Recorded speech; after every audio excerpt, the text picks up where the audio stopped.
Vamos lá, meus amores, agora está na hora da gente começar a pensar nessa estrutura da peça de resposta à acusação. E aí, na medida em que a gente for mostrando a estrutura, eu vou mostrando o que você vai colocar lá dentro, tá bom? Assim fica mais fácil, a gente não precisa repetir as coisas duas vezes, né? Porque senão eu teria que explicar, olha só, o que que a gente pede numa resposta à acusação. A gente pede isso, pede aquilo outro. Bom, aí eu ia ter que repetir depois na estrutura. Então, em vez de a gente fazer isso, a gente vai de uma vez só, tá bom? Então, vamos lá, a primeira coisa que a gente tem que lembrar. Olha só, novamente, a peça é uma peça de resposta à acusação se o último ato processual praticado for a citação do réu. O réu foi citado para apresentar a resposta.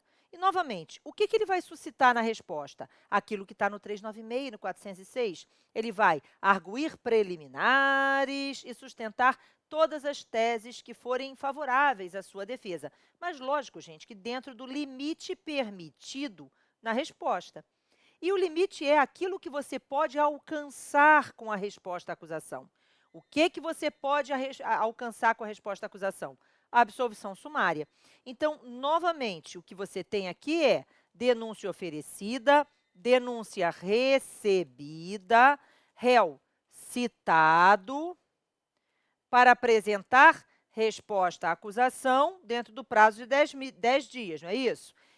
Tem que escrever resposta à acusação, não pode escrever RA não, tá? Não pode abreviar nada. Aí, veja, apresentada a resposta à acusação, o que eu quero? A absolvição sumária do artigo 397 do CPP, que traz para a gente o que você pode pleitear. Então, no mérito, você pode pedir o que está no 397. Mas vamos voltar lá, estruturando a nossa peça primeiro, tá? Então, nossa peça de resposta à acusação é uma petição simples, né? E como petição simples, ela vai ter o endereçamento, a apresentação, depois a tradicional, fatos, direito, pedido. E o fechamento da peça, tradicional, ok? Então, fatos, direito, pedido. Só que a parte relativa ao direito inclui, novamente, todas as preliminares possíveis e o mérito. Bom, Ana, eu sempre fico na dúvida sobre o que é preliminar e o que é mérito. Tudo bem, concordo plenamente com você, tá? Às vezes é difícil, até porque tem determinadas teses que aparecem tanto nas preliminares quanto no mérito. E aí a gente fica na dúvida, eu coloco na preliminar e coloco também no mérito? Ou eu coloco na preliminar, ou eu deixo para colocar no mérito, ou não sei o quê. Gente, se você estiver muito na dúvida, não se preocupe, o importante é arguir aquilo. Você, inclusive, não precisa separar a peça preliminares, mérito. Você faz isso se você quiser, se você achar que fica mais organizado o seu raciocínio, ficou claro? Aí você coloca. Se não, você pode colocar apenas do direito. E aí, dentro da parte relativa ao direito, ir arguindo e mostrando as preliminares e a parte relativa ao mérito. Agora, realmente, questões processuais que levam à nulidade do processo, etc. Lembra que eu falei? Geralmente está intimamente vinculada à nulidade, tá? Então, tudo aquilo que vai estar intimamente vinculado à nulidade, o certo é ficar antes da análise do mérito. Mas, Ana, e se eu embaralhar? E se na hora da prova eu começar a escrever, e aí comecei a escrever uma determinada coisa e depois eu vi a preliminar? Pô, e o que eu faço? Escreve a preliminar também na hora, não tem problema. A ordem dos fatores não vai alterar o produto. Ficou claro? Ok? Então, você não tem que se preocupar com isso. A questão de você colocar preliminares e depois mérito é apenas uma questão de ficar mais fácil da gente encontrar as coisas, mais fácil, certo? Então, a única coisa que eu vou pedir, você vai fazer como você quiser. Quer colocar das preliminares? Coloca as preliminares. Depois do mérito, coloca as teses de mérito? Tudo bem. Não quer colocar só do direito? Tudo bem, não tem problema. Agora, uma coisa eu quero que você faça. um parágrafo para cada argumento. Ficou claro? Não vai misturar. Então, assim, vamos imaginar que você tenha duas preliminares. Uma preliminar de incompetência do juízo, certo? Então, uma de incompetência e outra preliminar porque não foi oferecida a proposta de suspensão condicional do processo. Você não vai colocar as duas coisas no mesmo parágrafo. Um parágrafo para cada discussão, tudo bem? Vamos imaginar que nas teses de mérito da resposta à acusação, ou ainda que fosse outra peça prático-profissional, não importa qual é a peça, mas vamos imaginar que você tivesse, na sua peça prático-profissional, dois argumentos de mérito, tipo assim, existe uma excludente de ilicitude e também a conduta é atípica porque vigora ali a insignificância. Nesse caso, você vai deixar um parágrafo para excludente de ilicitude, outro parágrafo para atipicidade pelo princípio da insignificância. Entendeu? Você não vai misturar dois argumentos diferentes no mesmo parágrafo, sempre em parágrafos distintos. Ok? Ficou claro? Certo? Então, sempre assim, argumentos diferentes, parágrafos diferentes, certo?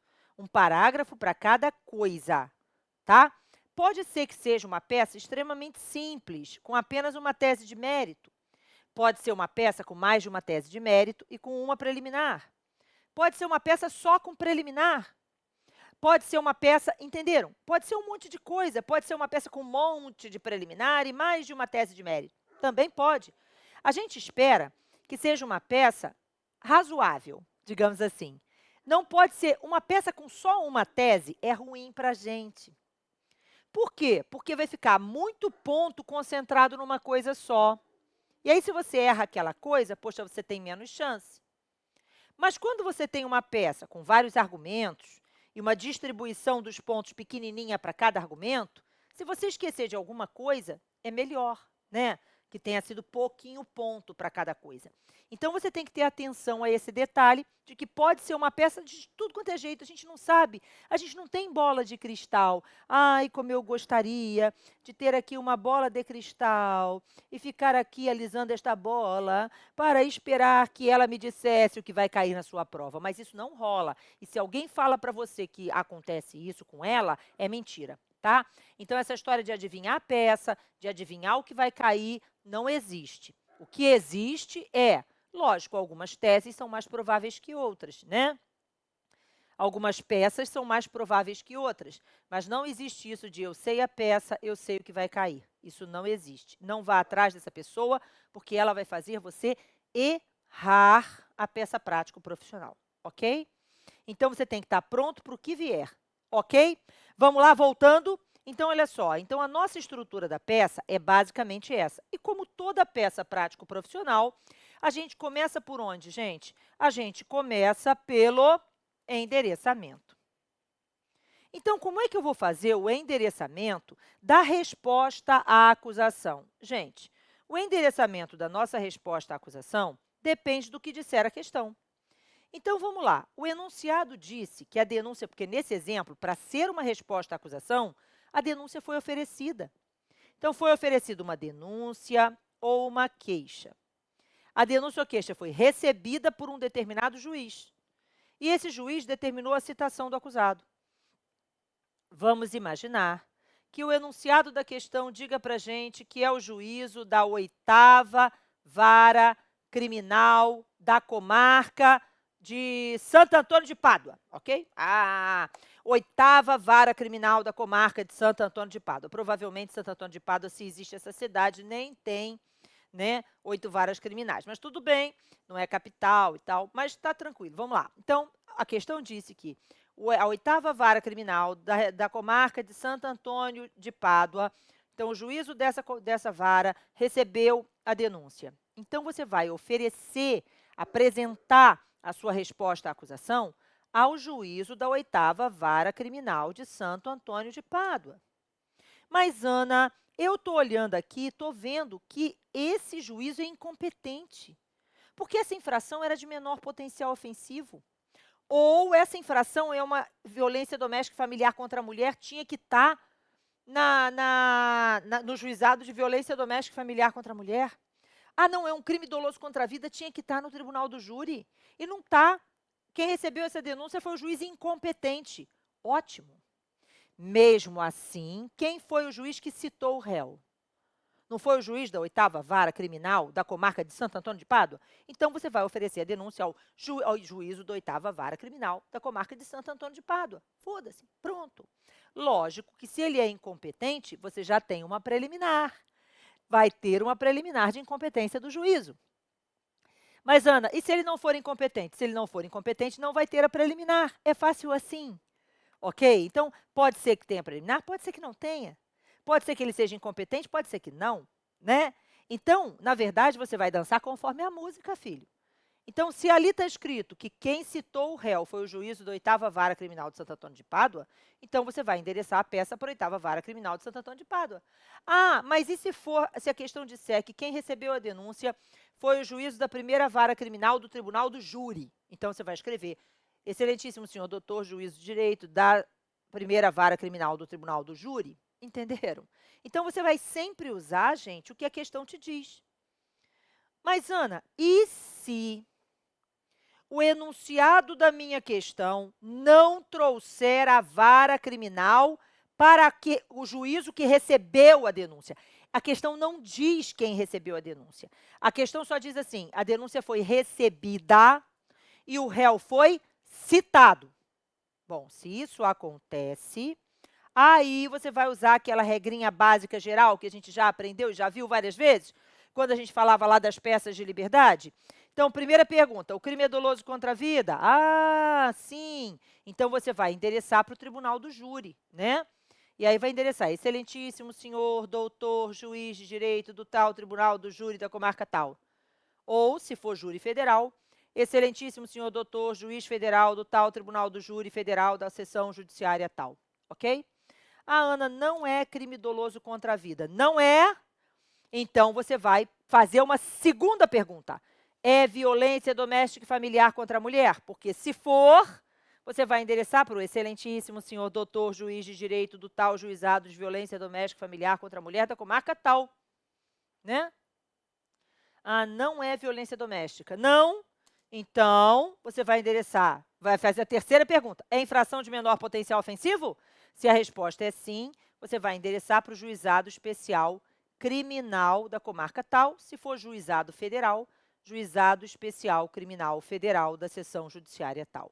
Se não for, aí você endereça para a vara criminal. Então, o passo a passo é esse, né?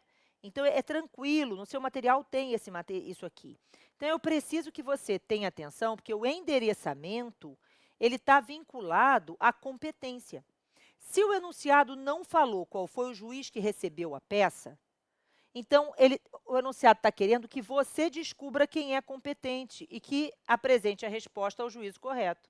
Ok? Ah, Ana, mas e o nome da comarca? Vamos imaginar que a questão diga que o crime aconteceu na comarca de Magé, estado do Rio de Janeiro. Mas a questão não falou que foi o juiz da comarca de Magé que recebeu. Mas a questão disse, ó, o crime aconteceu em Magé. Então, você pode colocar a comarca de Magé, Rio de Janeiro. Entendeu? Tranquilo, gente? Ok? Ficou claro? Certo? Tá? E lá no final da peça, você vai escrever Magé, vírgula, Magé RJ, vírgula, data. Tá? Então, é simples assim. Não tem muito que a gente preocupar em relação ao endereçamento. O endereçamento é fácil. Então, ou a questão diz para a gente qual foi o juiz que recebeu a denúncia ou queixa, e você vai endereçar para ele, ainda que ele seja incompetente, e aí, se ele for incompetente, você vai sustentar como preliminar a incompetência do juízo. Ou você vai endereçar de acordo com a regrinha básica que a gente já aprendeu. É crime doloso contra a vida? Júri. Não é? É violência doméstica familiar contra a mulher? Juizado de violência doméstica familiar contra a mulher. Não é?